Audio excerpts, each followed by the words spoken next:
All right. So since we are not taking action today on this bill, we will go ahead and open it up and have a hearing. So to begin, I would say, Representative Earhart, would you mind open us up prayer? Oh, hold on a minute. Which one are you, 23? Dear Heavenly Father, just thank you so much for the opportunity to gather together today to go about the people's business. Lord, I pray that your hand will be on this meeting, that we will honor you in all that we do and say. Please bless this meeting to you, Lord, and just please bless those that are in need at this time, Father. We just pray that lift them up and pray, Lord, for a great meeting. In his name we pray. Amen. Thank you. So today we're here to Senate Bill 146 by Majority Leader Gooch. Before we get moving too quickly, I would like to start off by saying to Senator Gooch how much I appreciated the time on the EV study committee with you. I know that you put a significant effort in over the summer to pull together some good, solid, sound legislation to move our infrastructure for the EV revolution to come, and to support fuel choice for Georgians. And I think that's a good thing. With that, I'll go ahead and turn it over to you.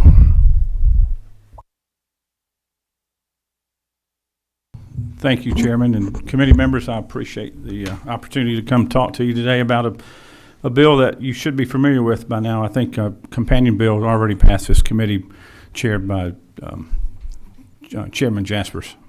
And so this bill is very similar. There's just a couple small changes to it, but SB 146, as passed by the Senate, was LC number 365549S. This bill is a first step, in my opinion, of what the future will bring more changes as we evolve into the electrification of transportation. We studied this topic over the summer and fall, as you mentioned earlier.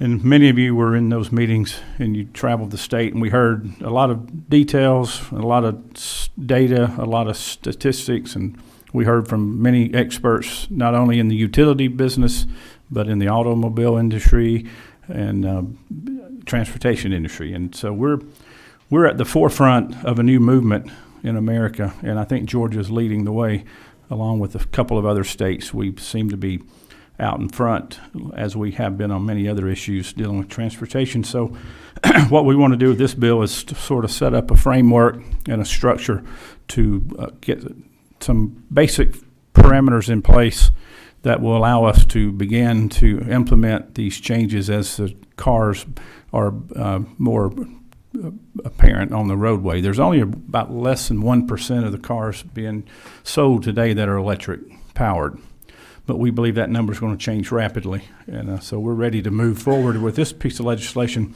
And this bill only does three simple things. One, it allows for the electricity to be sold or be resold through the chargers by the kilowatt. Currently in state law, it's only sold by time on the charging stations. This bill allows for that sale of electricity by convenience stores, hotels, restaurants, whomever.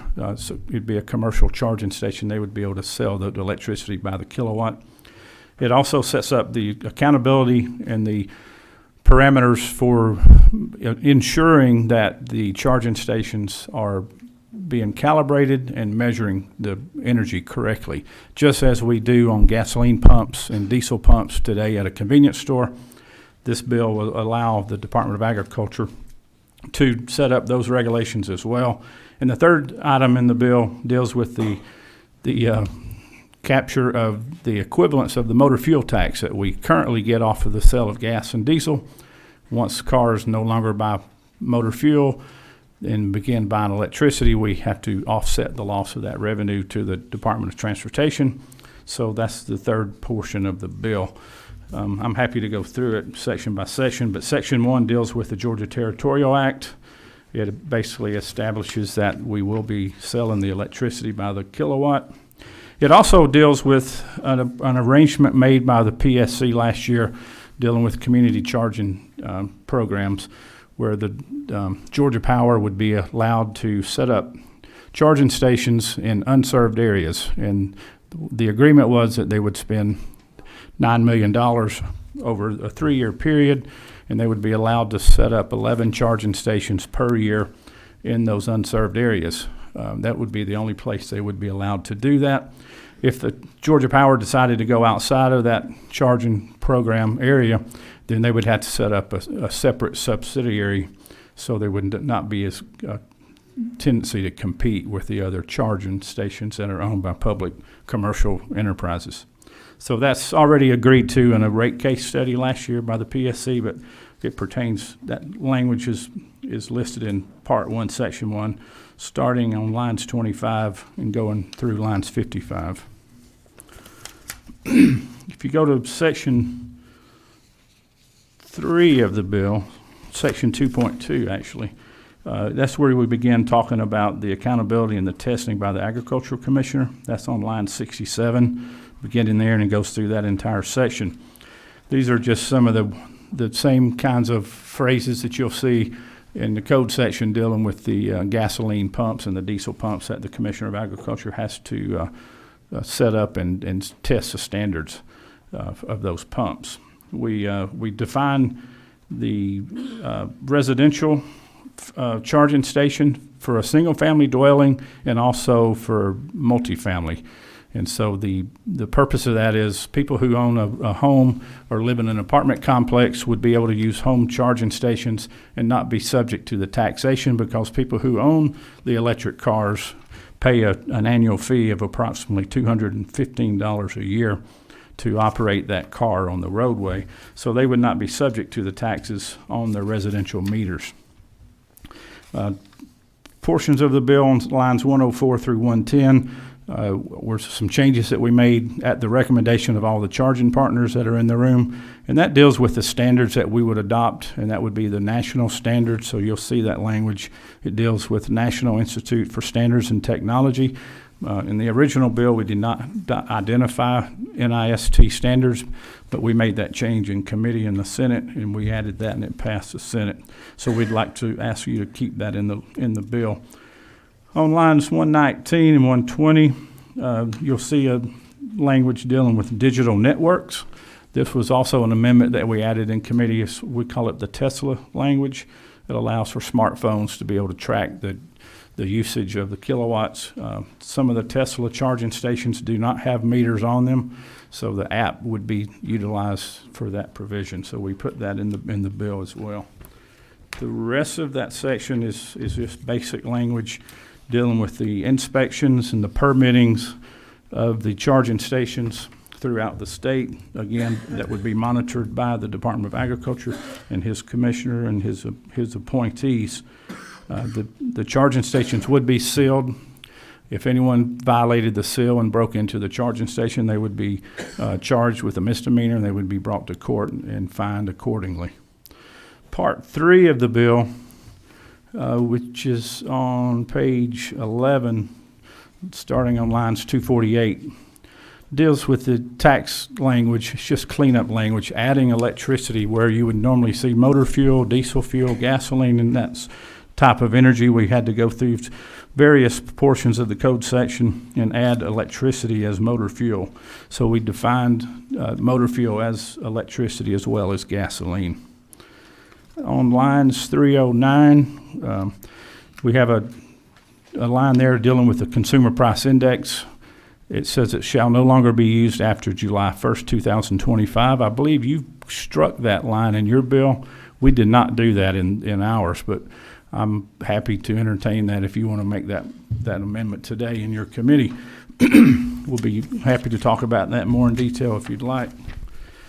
And if you go to page 14 on lines 332 through 334, this is where we convert electricity and get the gallonage equivalent of gasoline and diesel. In other words, how many kilowatts of electricity does it take to produce the same amount of energy as a gallon of gas or diesel? And according to the standard that is being used, it's a National Bureau of Standards Handbook, it would require 9 kilowatt hours of electricity for 1 gallon of gasoline or 14 kilowatt hours for 1 gallon of diesel. And the reason that's in here is it's very important. We have to direct the Department of Revenue on how to convert the charge of what we normally would pay for gasoline tax, motor fuel tax. As you all recall, it was set back in 2015 at 26 cents per gallon. With the CPI index, it's up to almost 30 cents a gallon today. So you would take the electricity of gasoline, let's say it's 9 kilowatts of power for a gallon of gas, you would convert 30 cents into the kilowatt equivalents, and that's the amount that the Department of Revenue would have to collect on all the charging stations for every kilowatt that goes into a car. Is that clear? You understand that? The rest of line, section 3 is cleanup language, no substantial changes there. Section 3-4 is cleanup. And I believe that is all. On the last page on line 419, we do have an effective date of January 1st, 2025. So we don't want this act to go into effect until the permitting requirements are met. The Department of Agriculture has to get up to speed. The Department of Revenue has work to do. The equipment will have to be checked and calibrated and permitted. So we believe a year and a half to 2 years would be adequate for the Agricultural Commissioner to get his department up to speed on that. So that was the reason we chose that date. Mr. Chairman, that's a quick rundown of a bill you've already heard in your committee once. I'm happy to take questions. Okay, this time we'll open up any questions of the committee. Okay, we got several. Let's see. Do you have the name? What's that? Huh? I can't hear.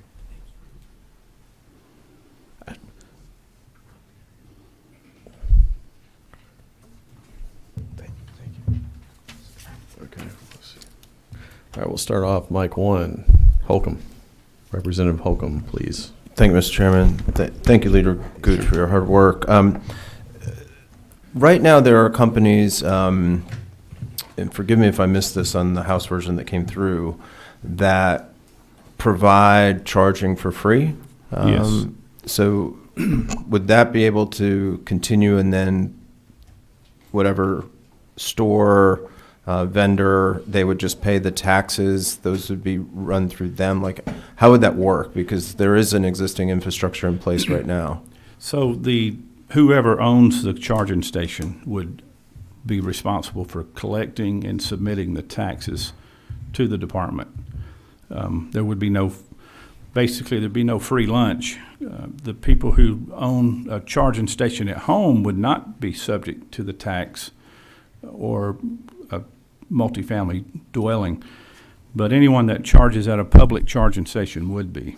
And so the intent is to pass that cost to the consumer. So if you pull up in your electric car and you plug it in at a hotel or at a restaurant or at a public charging station, whether that's at a C-store or wherever, there would be a charge for the electricity because the store owner would pay for the cost of the electricity from the power provider. They would provide some markup for profit, and then the state tax would be applied to that. So the consumer would pay the entire cost at the pump, just like you do today when you pump gas. I understand. My question, I think, is towards some of the incentives that some of the manufacturers are offering. For example, one manufacturer, it doesn't do it anymore, but it did offer free charging for life. Some manufacturers for new cars now are offering, say, 2 years of free charging, et cetera. So it sounds to me like the purchaser, if one were to purchase a new car, they could still get the free charging, but the vendor would have to pay the taxes, correct? Someone would have to pay the tax portion, yes. Okay. I think I understand. Thank you. And let me just reiterate the purpose for that. The Department of Transportation utilizes this motor fuel revenue for the sole purpose of maintaining the roads and bridges. We're spending approximately $3 billion a year to do that. If forecasts come to be reality, in the next 30 to 50 years, there will be no more gasoline engines on the roadways. So we have to convert our way of paying for this work in another direction, whether that's charging per kilowatt or charge vehicle miles traveled or some other form of revenue generation as a user fee. And so the Department of Transportation is going to undergo a pilot project this summer using the RUC charge, road usage charge. And so there may be 1,000 people, for example, that are utilizing this pilot project for the next year or 2 years. And we'll collect data. We want to know more about the travel habits of an electric car owner. How many miles per year does one travel? Some people say they only travel 3,000 to 5,000 miles a year. Some people say 10,000 miles per year. It varies depending on your personal needs. I will say that the commercial drivers like Amazon and FedEx, UPS, once those fleets become more available, you could see 40, 50, 60,000 miles per year being driven by those vehicles. And so a flat fee for everyone doesn't seem fair. It needs to be a variable fee, and that would be some kind of a usage fee like we're doing with this bill.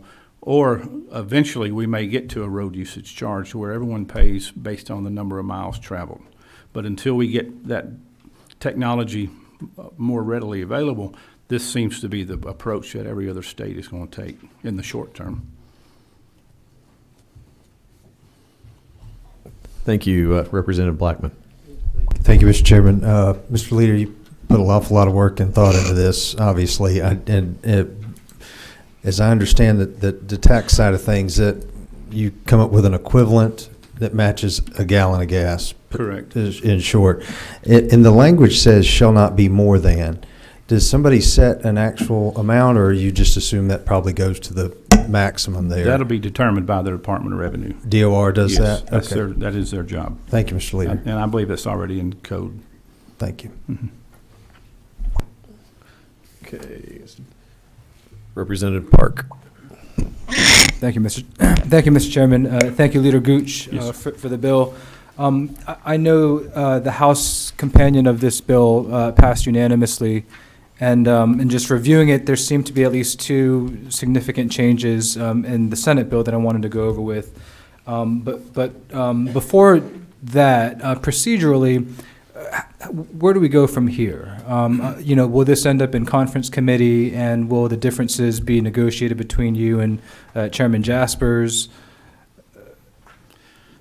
Well, ideally, the House would pass my bill without changing it, and then we would just be happy. Everybody would go to the governor's office, and we'd have a bill signing ceremony, and Right. everything would go great. No, I'm working closely with Chairman Jaspers, and I believe the language is close enough that he's already agreed that these changes are necessary. The different industry folks that are in the room have worked together. They've done most of the hard work getting to this point. I'm just delivering the message on their behalf as well as our behalf. And so I believe everyone has come together holding hands and singing Kumbaya. So if you don't have heartburn with something that we're doing in this bill, then I believe it will be an easy passage through the House and back to the Senate for an agree. Thank you, Leader Gooch. No heartburn, certainly. Good. I think it's an exciting step in the right direction for our state. But if I may, just to go through the two differences that seem somewhat significant from the House version versus the Senate version, the definition of residence. In House Bill 406, it's a very short definition, whereas in the Senate version it seems much more comprehensive. Does the Senate version, would that essentially include apartment complexes, whereas the House version does not? That's correct. And so we believe that a lot of car owners, electric car owners, will live in apartment buildings and multifamily units. And most of the time, the developers will put in charging stations in these small communities. And so we believe it's only fair to treat them as you would a single-family residence. And let me also add that the language that you see here, talking about the person living in a dwelling for longer than 30 consecutive days, is language that we used in prior legislation in House Bill 170, where we had the $5 per day fees. We use that similar language. So what we're trying to do is not allow people who are in and out, like Airbnbs and short-term rentals, to be able to get the free ride, for lack of a better word, but people who are permanent residents which live in a home for 30 days or longer. That's how we defined it. Thank you. And two more questions, if I may. Sure. So going to Chairman Blackman's question regarding the rate on lines 332 to 334, it does seem somewhat or fairly different from the House version. I know the House version in House Bill 406 says that electricity shall not be less than 33.7 kilowatts. Here, electricity shall be not more than 9 kilowatt for gasoline. I assume that will be worked out, or that your version is the one that will stand? Or? Well, I don't want to put words in Chairman Jasper's mouth, but if he were here, I think he would tell you that he agrees with this language today. Okay. Because his language was put in there previous to mine. My bill was drafted after his, and I think the Department of Revenue feels comfortable with this language. And I believe he will agree with you when you talk to him. On the House side, it also includes hydrogen, which isn't included in the Senate version. Correct. Yeah, we don't see a lot of hydrogen fueled vehicles out there yet, but we hope that someday we will. Okay, thank you, Leader Gooch. Yes, sir. Final question. Again, I'm very excited about the movement that our state's going through, and certainly in wanting to ensure that Chairman Jasper's concern of that our transportation fund is fully funded. If it does seem as if the gas tax or the tax on electricity is sufficient, do you see us potentially repealing the annual fee, the $217 fee for electric vehicles, as an additional incentive to facilitate that Sure. transition? I believe the best way to do that, and I hope that ultimately we will get to that point, is if everyone who drives an electric car pays a road usage charge. So that would be so many pennies per mile driven. That way it doesn't matter where you charge your car or truck. It doesn't matter if you're using it for commercial usage or personal use. If you only drive it on weekends, or if you drive it 7 days a week, 24 hours a day, you would only pay for the time you're on the road. And that's truly the fairest way to pay for government services. The people who use the service should be paying for it. So, Thank you, but Leader. I believe that would be easy to repeal in the future. Yes, sir. All right, we're going to do Chairman Parsons. Thank you, Chairman. Senator Gooch, how are you doing today? I'm doing well. Thank you, I Don. wanted to ask you about lines 47 through 51, which makes a reference back to line 26.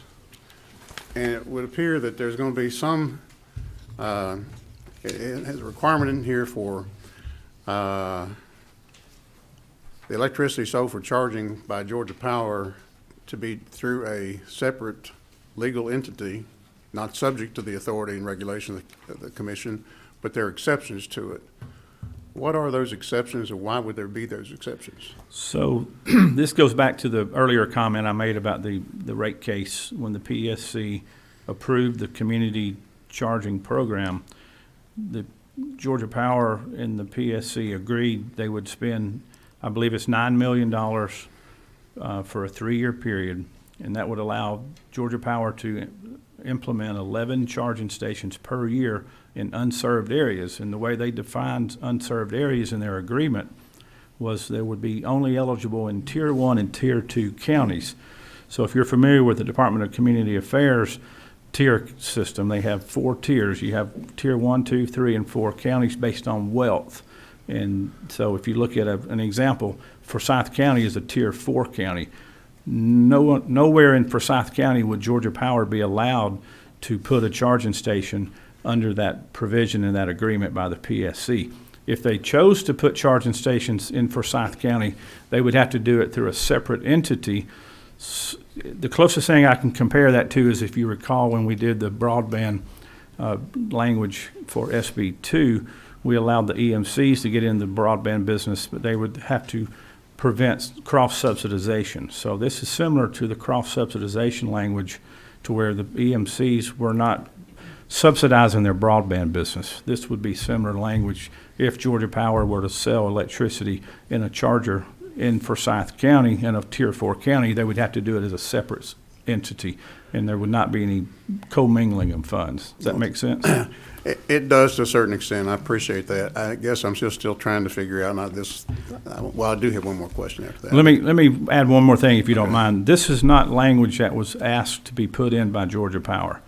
This language was added at the request of the other providers and charging station providers around the state.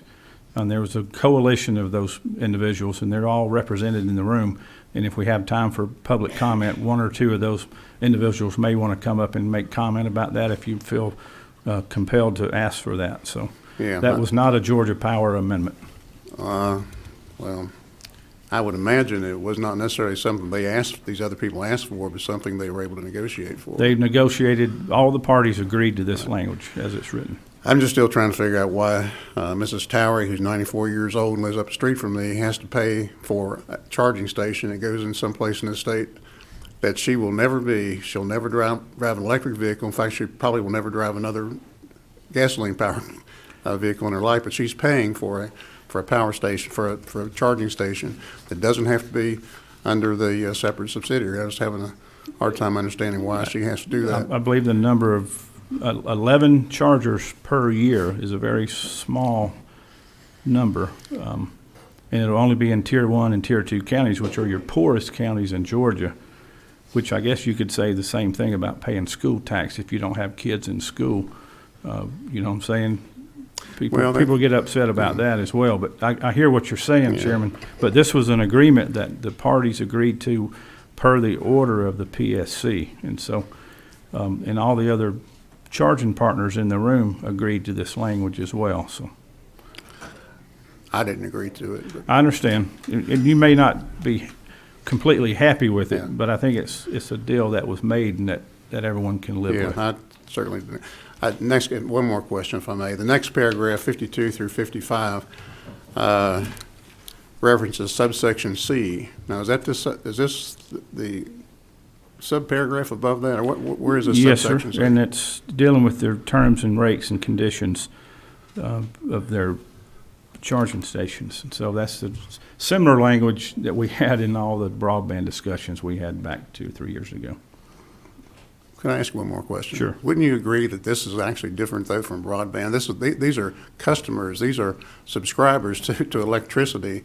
It's a public utility that's regulated, as opposed to the broadband that is not regulated. Would you agree with that? I'm not going to sit here and argue with you. Personally, I wouldn't want to put this restriction on Georgia Power at all, but the fact that they agreed to it says a lot about their intentions aren't to get into the charging station business. Their intentions are to continue to sell power to customers who will charge people to charge their cars. So if you ask them, they'll tell you they're not in the business of reselling electricity for cars that are driving up and They down the have road. told us that many, many times, Yes, but sir. they continue to do it. Only 11 charging stations per year for the next 3 years would be allowed.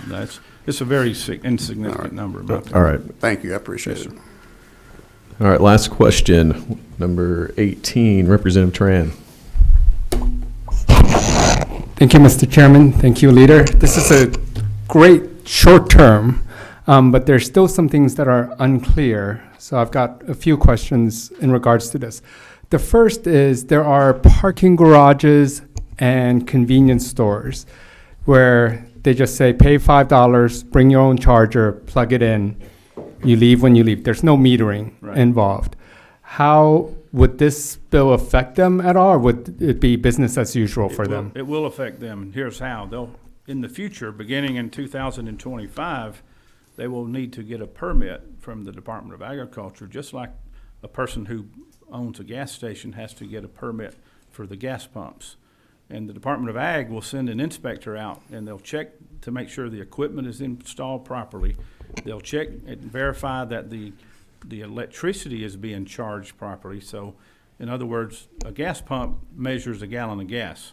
The Right. same thing, there will be a machine purchased by the Department of Ag that will check the accuracy and calibrate that meter to make sure when they sell a kilowatt of power, then that's what you're actually getting and what you're actually paying for. I don't think you understand my question, because they're essentially saying, bring your own charger, which is the charger that comes with your car, Right? and plug it into a 110 outlet to charge. At home.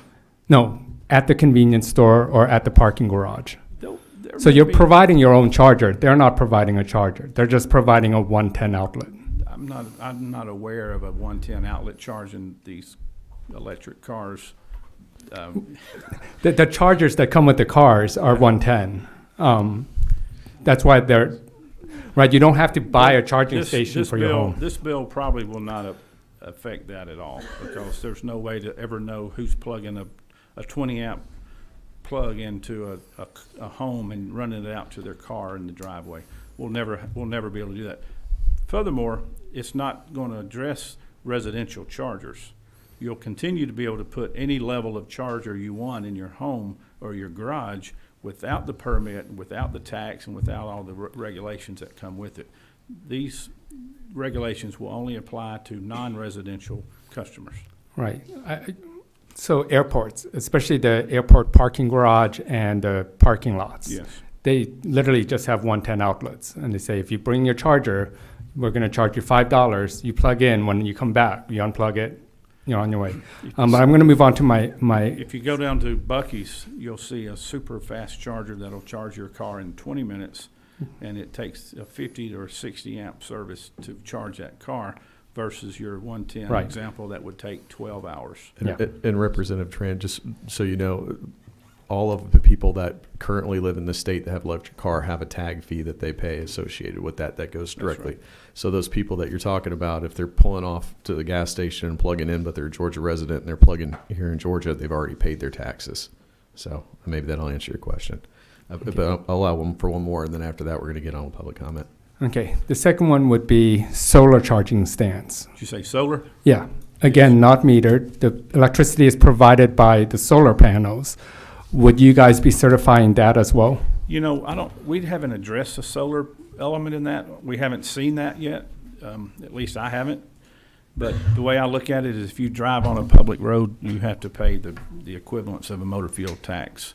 And so energy is energy. A kilowatt of power, regardless of whether it's generated by Plant Vogel or by solar or by wind, is still a form of electricity. Once it passes through that meter into that car, then it would be taxed at the same tax that this other equipment would be taxed at. So I think the crux of my question is, there's hospitals from Gainesville to Atlanta that have solar powered charging stations for electric cars. I know because I use them for my car. There's no meter. And so is the meter going to be provided by the state, or are we going to require a hospital to scrap their current charging model and install one with a meter? The provision in the bill allows for the mobile app to be able to transmit that data. And so I imagine it'll have to be retrofitted at some point for that purpose. Thank you. Okay, at this point, we're going to go ahead and move on with the public comment. I'd like to start off with Stephanie Gossman, Georgia Power.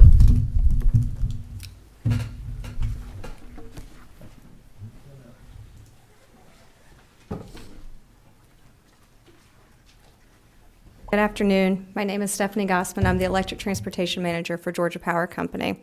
Thank you for the opportunity to speak in support of Senate Bill 146 today. In my role with Georgia Power, I lead the department that is responsible for the development, implementation, and administration of Georgia Power's electric transportation offerings for our customers. In this capacity, my team's goal every day is to partner with customers to help reduce barriers as they adopt these electric transportation technologies into their lives and to their business operations. And one of the greatest barriers for our customers, for our EV drivers and EV charging service providers today, is the desire to sell and purchase EV charging services by the kilowatt hour instead of per unit of time throughout Georgia. You may recall I also spoke in support of House Bill 406 recently, and my testimony today is very similar. We support this legislation, especially the ability to sell EV charging services by the kilowatt hour instead of per unit of time in Georgia.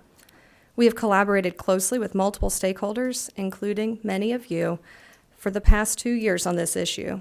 And although nothing in the Territorial Act prohibits EV charging companies from billing by the kilowatt hour for charging services today, We believe it's important that all stakeholders receive clarity on this point through legislation, as is done in Senate Bill 146.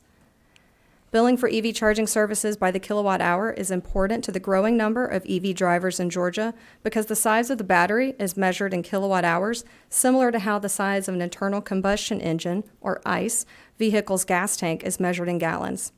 Therefore, clarifying that this service can be billed by the kilowatt hour allows for the growing EV market to be measured similarly to how the ICE market operates today, which is the right thing for both our customers and the future of this industry in Georgia.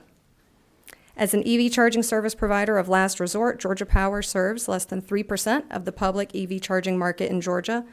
All of Georgia Power's chargers are capable of complying with this proposed legislation, and we look forward to working with Leader Gooch, Chairman Jones, and members of this committee as this bill moves through the legislative process.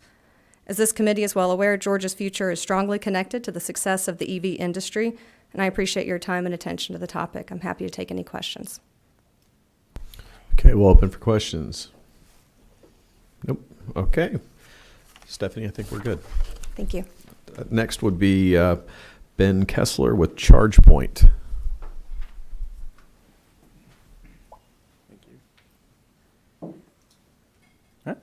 Thank you. Good afternoon, everyone. Appreciate the opportunity. My name is Ben Kessler. I'm the Public Policy Manager for ChargePoint. And appreciate the work of the Joint Committee on Electrification and the work and leadership that the members of the legislature have gotten to get us to this point. We are supportive of SB 146 and certainly appreciate that the state will allow the legalization of kilowatt-hour retail sales for electric vehicle chargers. We see this as a great boost to private investment in the state on the electric vehicle charger infrastructure. We're certainly also appreciative of the adoption of NIST standards in this bill. Our chargers can fully comply with the National Institute of Standards and Technology, so we're glad to see that in as a consumer protection element for this bill. We're encouraged to see that the Georgia Department of Transportation is also looking at different ways to gain road usage revenue. And certainly one of those things that was talked about during the Joint Committee was the vehicle mile traveled tax or pay-as-you-go as the nation and the states move toward that model. We're encouraged to see that Georgia is participating in that.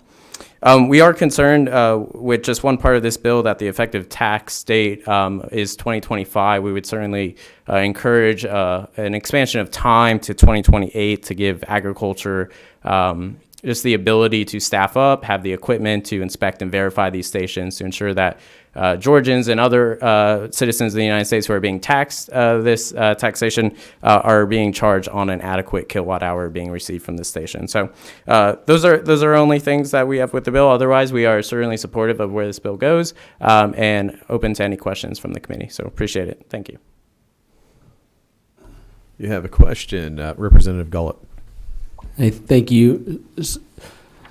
You believe it's going to take 5 years to get Department of Ag up to speed to know how to tax electric vehicles? Well, I don't think 5 years. I think the problem for it will be the equipment to test these stations. At this current point, there's not any commercially available field testing equipment for DC fast chargers, and that will not be on the market until these NIST standards for DC fast chargers go into effect until 2028. And so we see the years leading up as rule promulgation for this taxation, and then certainly having the ability for agriculture to go out, inspect these stations, verify them, and then have this tax go into effect. Okay. I think in 2035 is the goal to get rid of gas vehicles. Am I right? By President Biden? Is that what he stated? Do you know? I wouldn't phrase it exactly as such. There is an effort by some states to mandate the sale of new electric vehicles, so not preventing any used gas vehicles in the state. New vehicles, yes. Right. I think 2028 is a long way away. I don't know that something that we can wait on as these vehicles, my local dealer, they have a ton of electric vehicles that are coming through now, and I think it's something. I can appreciate your thoughts on that, but I don't know something that we can wait they're using the roads today. I think we got to figure out a way to from a payment standpoint, especially out of the state. So as they're coming in, so I appreciate that. 2028 seems like a long time though to say to wait in my mind. I appreciate your thoughts. I would also say that the current effective date of 2025 is not that far off in terms of compliance for the charging stations as well as the compliance for getting the agriculture up to speed and revenue. So I think we're only looking about less than a year and a half from when this bill passes to effective date. Okay, Representative Wiedauer. Thank you, Mr. Chairman. Out of curiosity, where is your company based out of? We're based out of California, but certainly have offices internationally. Our East Coast one is in Greenville, South Carolina. Thank you.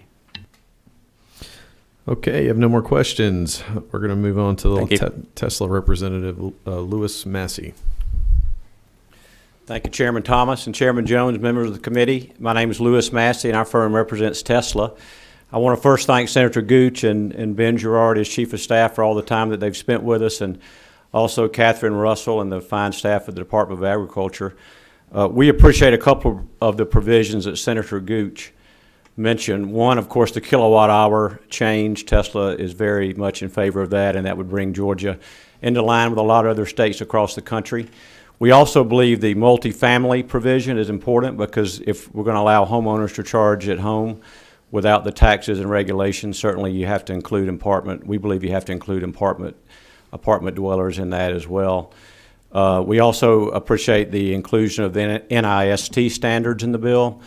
And then lastly, appreciate very much the effort to look at delaying this until 2025. If there's a discussion beyond that, it certainly wouldn't hurt our feelings. But we know you guys want to put something in place to make sure that the revenue is coming in to replace the gas tax. And we also eagerly look forward to the results of the GDOT pilot project on miles driven. So thank you very much. You have one question, Representative Wiedauer. How are we doing, Mr. Massey? Doing good. This weekend I was actually in Athens, finally for once, and there was a bunch of Teslas lined up outside of Best Buy charging.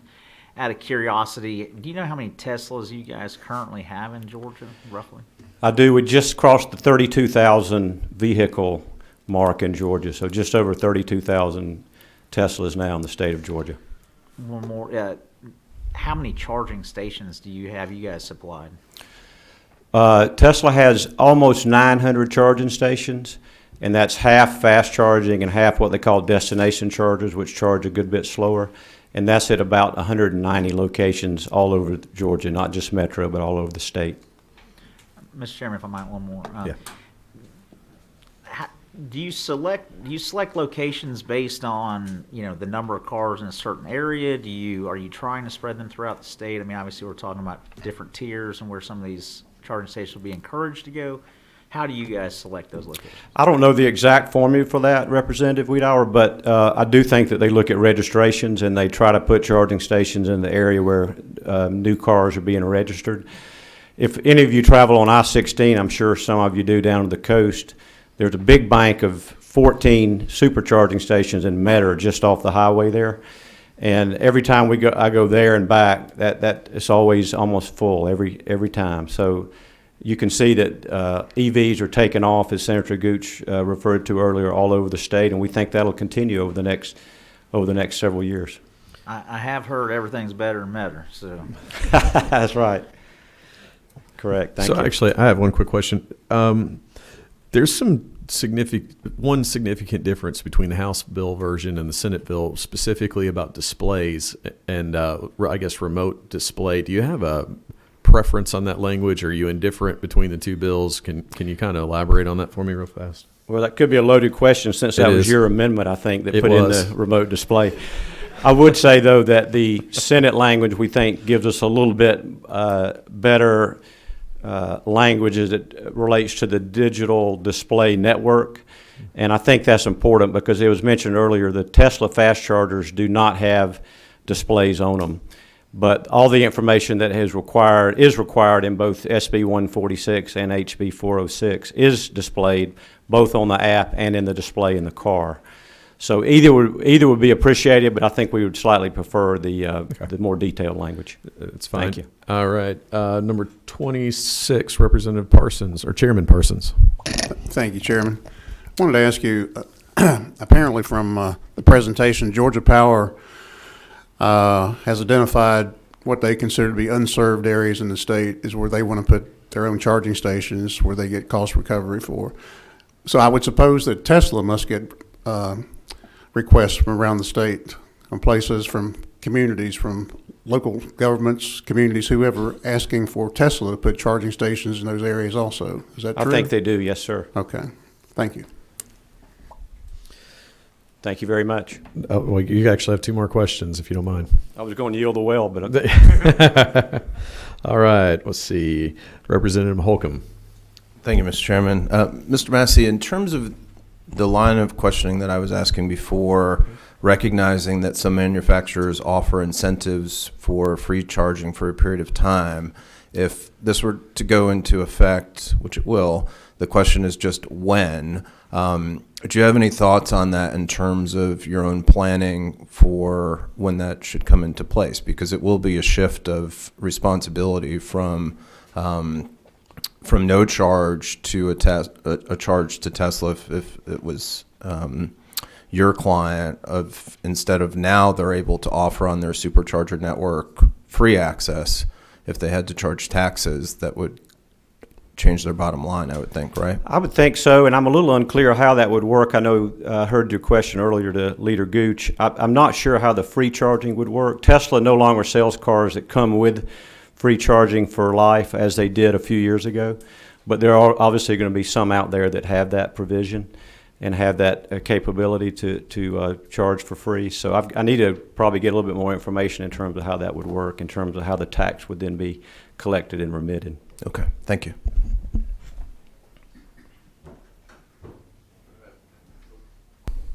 Okay, we're going to take one more question, and I believe we're going to have to.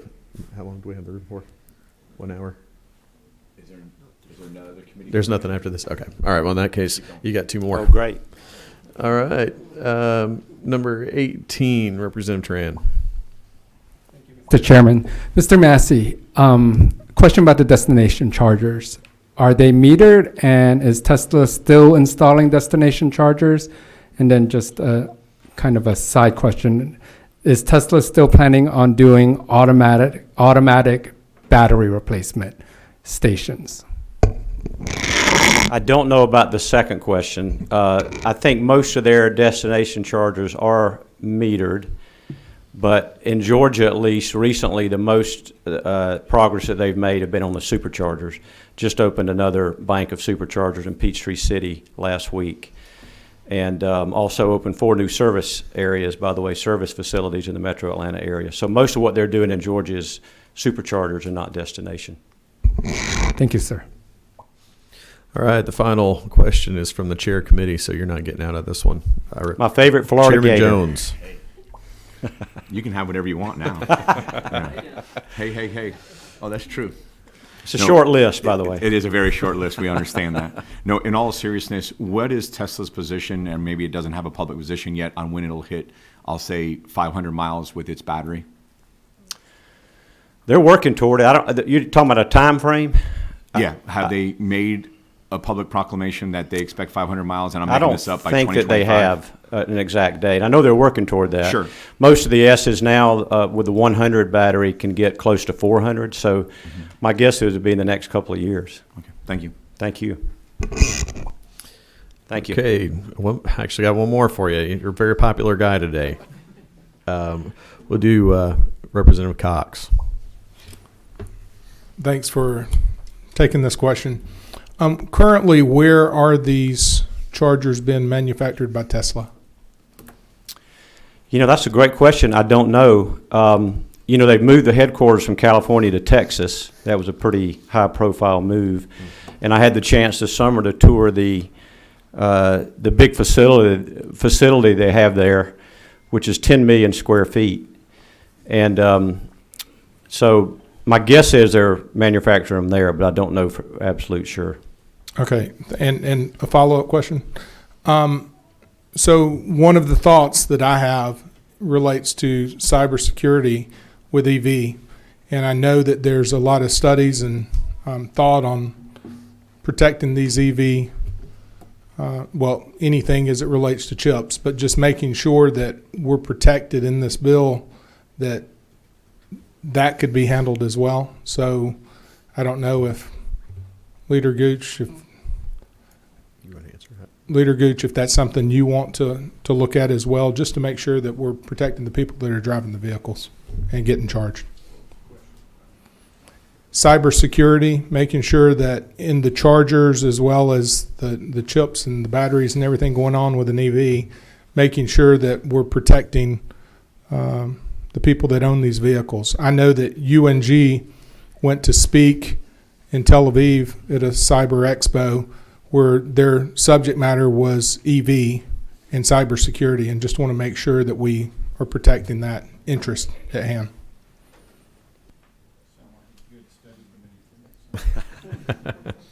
Okay, Mr. Thank Massey, you. sit down before I start blinking up here again. All right, at this time, we'll call Mark Woodall, please, with Sierra Club. Thank you, Mr. Chairman, members of the committee. My name is Mark Woodall. I'm the legislative chair of the Sierra Club here in Georgia with 75,000 members, give or take. We certainly commend Leader Gooch and Chairman Jaspers on a very informative study committee, and I know the chairman was there and Chairman Parsons as well. The only one with a 700-page report that I've seen, that's for sure. And we commend the governor and his administration on the trying to make Georgia the e-mobility capital of the United States with over $21 billion in investment on the way. And we certainly understand even the Sierra Club supports getting enough money in here to maintain the roads and bridges. But we support Section 1 of the bill, but we think we really need to understand what we're doing before we move into these possible solutions. We heard several times during that study committee, including from the head of electrification for General Motors, that the problem right now is all these internal combustion engines that are more efficient. That's what's working on the DOT's money right now. I mean, we admit that EVs are going to be a problem someday, but certainly not by 2025. So we just suggest that we need to have that pilot project from the DOT and see what we got with EVs. We still think that the EVs are paying too much money into the DOT right now because, you know, back in 2015, I still haven't found that envelope where y'all figured that $200 out. But, I mean, that was just a guess. We don't think that EV drivers are driving as many miles. So, but we don't know. So we feel like we're jumping into a solution here until we understand the problem. As we brought up here, we got some of these destination or level 2 chargers around at hospitals, shopping centers, universities, schools, and it might be expensive to switch those to metering. So we don't know. We might actually lose a lot of chargers from this bill if we kick this in 2025. We've had, I think we only have 4 states now that have put in the commercial EV charging kilowatt per hour fee. Oklahoma's doesn't go in until 2024. Somebody else just went in 2023. So this is pretty new, and we think we need to take a look at it and get it right. And we commend the Senate version for adding multifamily homes. We think that's a good change. But we still got people with houses that have to park on the street. So I think we still got some equity issues there on how we would exclude people. And we prefer the EPA formula. I'm not sure why the Senate put that other formula in there, but we think the EPA formula is the way to go. So we just urge you not to mess up a great thing here in Georgia and rush into a solution that may not be what exactly we want. Thank you for the time. Thank you. Any questions from the committee? Seeing none. Thank you very much. The last person on our sign-up list was Doug, and please excuse me if I got this wrong. Is it Tepper? Teeper. Doug Teeper. Thank you, Mr. Chairman, members of the committee, Leader Gooch. My name is Doug Teeper, and I am the policy manager for Georgia Conservation Voters. I want to lead off by saying that I had the honor of serving in the Georgia House for 16 years, and I listened online and also attended a number of the study committees, and I have to say that it was probably the most impressive study committee in my experience at the legislature. Both chairmen did an excellent job, and the speakers who were invited and did presentations were excellent, and you raised just a whole range of issues. And it was a very impressive just deep dive into all the issues that are being raised. I want to commend the Senate version of the bill that has come out. I also agree that multifamily housing being included was a great add. The one big concern I would have, and it's something that was wrestled with quite a bit, is there are facilities that are offering free charging as a way of making people come into their, convenience stores or shopping centers or hospitals or even hotels. I've noticed that at some hotels you go to, you're able to hook up. And I started asking questions around about how much it costs to replace a charging station that doesn't have a meter on it with one that does. And I think there is a significant cost at this time. It looks like the way the country is going, that the cost should drop significantly. The one other issue we want to raise is the fact that when you're trying to determine the translation from gasoline cents per dollar into kWh, kilowatt per hour, that math is way above my pay grade, and I did my best to try to figure it out. I'm looking forward to the Georgia Department of Transportation's pilot study to see if they can come up with some numbers. Otherwise, I want to just applaud the efforts of the study committee and as well as your committee for doing this. There are some holes in it, and the one other one I wanted to mention that I almost forgot was I watched the representative from the Georgia Department of Agriculture get up and explain that they're still looking into the kind of equipment they're going to need, and it's a challenge. I see where it's a little early for them to make any budget requests. At one point, I think she mentioned that the equipment was $50,000 a machine, and they would also have some kind of vehicle that would have to be a field vehicle, and that would be a challenge. So you all have your hands full. I applaud your efforts. And as Georgia leads the way in the transformation from internal combustion engines to electrification, you're going to have a whole range of these issues. But I want to thank you very much for your efforts. Questions? Nope. Okay. We actually have our friend here who sat on the EV study committee. Would you mind, at my request, would you put in a couple comments? Because there's been some things I think you could address directly. Sure, I'm happy to. Excuse me if I waddle around the room. Sure, I'm happy to answer any questions. I think that there were a couple of comments made based on some testimony I've previously given.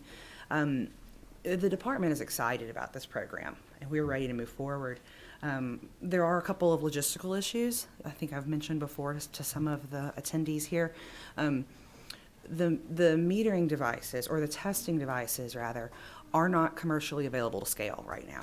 So we're thinking that we can get, I don't know, I think we probably are estimating about 20. And each testing unit is about $50,000 a piece. Now, the logistical problems that we're running into is we have to pull a pretty heavy load off of the grid, run it through the testing device to get an accurate measure for kilowatt hour. Now, if you're just testing for like safety or if the power's on, you don't have to pull that much energy, but we're gonna have to pull a lot. And it's probably gonna be enough to charge a car battery.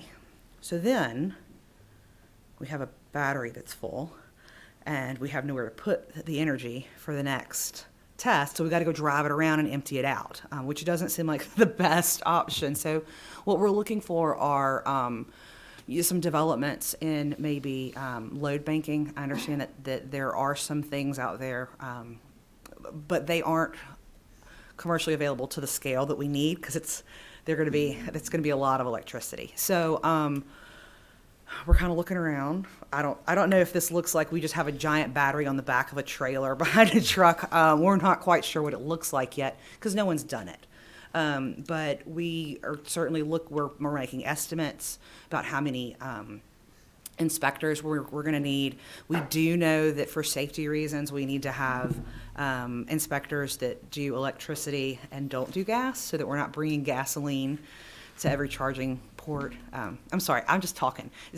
What would you like to know? I think the specifics were with regards to the testing equipment for the charging. Okay. So, and I think you pretty much answered the question. There was one change. If I remember, the House bill had was it 23 in it? Am I right for that date? Oh. Yeah. And Senator Gooch, you pushed that out 2 years. Commissioner Harper a little extra time. Okay. Okay. So I think we've tried to address this timeline once, and I hear testimony push it out again, but it sounds like we've already done that. So thank you very much, and I appreciate you coming up here. Last comments? Absolutely. Chairman? First, I wanted to just say that I appreciate the support from the people behind me and their testimony today. I said this from the beginning. This is the beginning of an evolution of a new energy and a new type car that's going to be on our roadway. So we know there's going to be changes in the future. We do look forward to the road usage charge that is being tested by GDOT. We believe that's probably the best policy. It may not be the best politics, but it's the best policy long term. But I'd like to go back to a comment for Chairman Parsons, because I know you're a little uneasy about the Georgia Power situation. One thing I did not tell you earlier about their community charging program that the PSC approved, this again is for 11 charging stations per year. They had to submit their list in advance to the PSC. So once they identify where their 11 chargers go for the year 2024, for example, every provider within a 15-mile radius of each of those locations has a right of refusal to put a charging station there first. So if no electric chargers are going in because of C-stores or restaurants, hotels, or any other public chargers, if none of the other providers want to put a charging station there, only then can Georgia Power put one in those areas, which basically is the last resort. I mean, they would be the last option that you would get in that area. So I don't think that you're going to see a lot of chargers being put in by Georgia Power. They're not interested in doing that in those Tier 1 and Tier 2 counties. A lot of providers won't put them there either. We're glad that Georgia Power is willing to step up and do that. Otherwise, a lot of people would not have access to the chargers. So I just wanted to try to help make you at ease a little bit there, because they're not out there trying to compete with the other providers. They are providing it basically as a last resort. Okay, so I'm going to open this up. Any final comments from anybody? I'm going to wrap this up here real fast. I wanted to, again, thank you, Senator Gooch, for bringing this bill and all the hard work that you put in for our study committee over the summer. I think the two things that we need to make sure that we continue to focus on is, one, that we can allow fuel choice to be available to every Georgian. And I talk about that a lot. That means electricity. I would like to bring hydrogen into it. Sure. But also gasoline, and we continue that policy going forward. Additionally, I think that this bill addresses the fact that we want all Georgians to pay their fair share for the time that they spend on the road, and I think you've captured that in this as well. So I appreciate you bringing it. I'm going to let you have final comment. One last thing I did not mention earlier, and you know this as well, I think most of your members do. The federal government gave the state of Georgia $135 million this year to deploy charging stations throughout the state. And so that plan has been submitted to the Federal Highway Department by the planning director at GDOT, Janine Miller. Once that plan's approved, which I think it has been, then there'll be a RFP put out, and there'll be people putting in bids and proposals to spend that $135 million plus monies to distribute these charging stations around the state. And there are strict guidelines on where those are going to be put. So we are going to have thousands of charging stations put in the next multiple years. So it's coming. We need to be preparing for it. We can't wait to 2028 or 30. We need to do it now. And if we have to make adjustments next year, we'll come back and do that as well. Thank you. All right. Thank you. And if there are no more further questions, we're going to go ahead and stand adjourned.